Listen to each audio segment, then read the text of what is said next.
A cool down can mean different things to different people. It really depends on what your goal is, just like your warm-ups. The entire point of a cool down is to help your heart rate come down and to help keep your muscles moving, starting that maintenance process as they're starting to cool down as well. So if you are getting off of the treadmill, or if you're leaving from your lifts, your heart rate is still high, you're still sweating a lot, and then you just leave and go sit, your muscles are going to start to cool down in that way, and you can get extra stiff.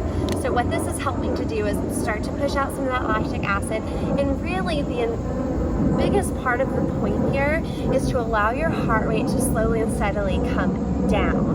So if you ever feel kind of dizzy after your workout, it's letting you know that you're not cooling down properly. A good cool down is anywhere from like 5 to 15 minutes. So one version of a cool down could be getting on a treadmill and just walking. Nice and easy, nothing crazy, for like 5 or 10 minutes until you feel pretty good. And again, you can start at like a faster pace and start to slow down, whatever, but it's just allowing your heart rate to start to come down as your muscles are still moving and your blood is still flowing.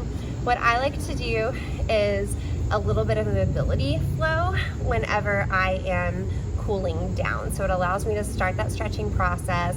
It allows my muscles to start to recover. My heart rate is still coming down, and I feel like I'm actually serving a purpose, because I don't know how much of us mentally like to just get on a treadmill and walk. So you can also go outside and walk. That's a thing too. So what I like to do is really focus on opening my hips and my back, just because that's where we tend to be the stiffest, okay? So what I like to do, I call it the cheerleader stance. So I have one foot in front of me, and then I have the other foot or the other knee out to the side, okay? So one shin is straight in front, one shin's out to the side. All I'm gonna do is start to add a twist towards that front knee. Then I'm gonna add a twist away from that front knee. And then I'm gonna fold over that front knee.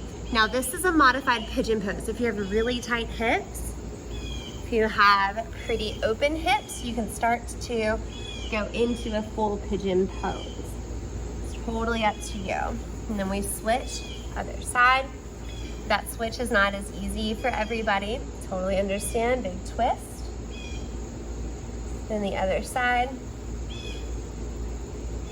This is a faster version. You want to hold everything for 3 to 5 breaths. I'm not a huge fan of just letting your legs come straight out and folding forward, because we tend to round our back a lot. So as I start to make my way up to standing, then I will slowly work into opening those hips. So next I'll come into half kneeling. I tuck my pelvis under, Elvis pelvis, think about that. A lot of my clients say that. Tuck my back toes, start to shift my hips forward and back, just as far as is comfortable. What this is doing is it's opening up the front of my hip. My arm, the same arm of the hip I'm stretching, can come overhead, okay? Then we'll switch and do the other side. We've got about 5 to 10 breaths here, so 5 to 10 repetitions. Inhaling as you open, exhaling as you're coming back to center.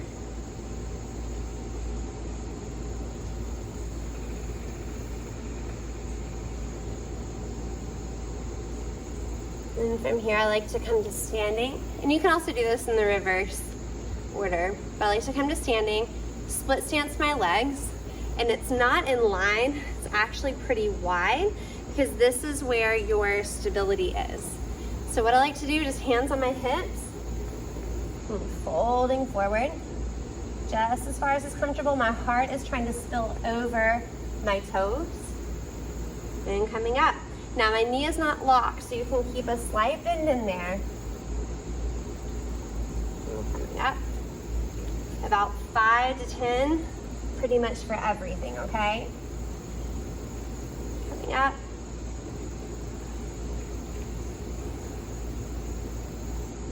And coming up. And then finally, I like to come back down on my back. What I do is I cross my knees, So in this instance, I'm taking my right foot over my left, so my right knee is over my left. The knees are gonna fall to the left. And I'm gonna look over the right shoulder. It's a pretty big stretch, but you should be plenty warm here. And you're just gonna hold this for about 5 to 10 breaths. It is the most amazing stretch, in my opinion. And then slowly you bring it back to center and just windshield wiper your knees a little bit before you go onto the other side and just let your back reset. Now this can be a little bit of an aggressive stretch if you do have low back pain. So if you do have low back pain, don't cross your knees, just take your knees to one side, okay? So you can always start with this, and then if it feels good, you can go to crossing your knees. What it does is it really pulls that top hip over without your shoulder totally lifting off of the mat. Again, cool downs look different for everybody. The entire point of a cool down is to get your heart rate down. So whatever feels good to you, that allows you to allow the heart rate to come down, to get the blood flowing into the right spots to start your recovery. Whatever that looks like for you is totally fine.